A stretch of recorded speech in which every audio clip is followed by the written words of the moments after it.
Աղաչում եմ ձեզ, եղբայրներ, Աստծու ողորմությամբ, որ ձեր մարմինները որպես կենդանի,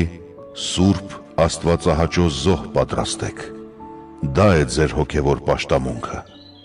Այս աշխարհի կերպարանքով մի կերպարանվեք, այլ վերափոխվեք ձեր մտքի նորոգությամբ, որպեսզի դուք կարողանաք քննել լավը, եւ թե որն է Աստծու կամքը, այսինքն ինչ որ բարի է, իրեն հաճելի եւ կատարյալ։ Աստծու շնորհով, որ ինձ է տրված, այս եմ ասում ձեզնից յուրաքանչյուրին. ձեզ մի գնահատեք ավելի, քան ձեր արժանիքն է, այլ ձեզ գնահատեք զգաստությամբ,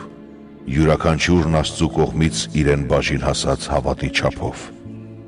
Ինչպես որ մեկ մարմնի մեջ բազմաթիվ անդամներ ունենք, բայց բոլոր անդամները նույն գործառույթը չունեն, նույնպես եւ մենք, որ շատ ենք, Քրիստոսով մեկ մարմին ենք, թեև որպես անդամներ կապված ենք միմյանց։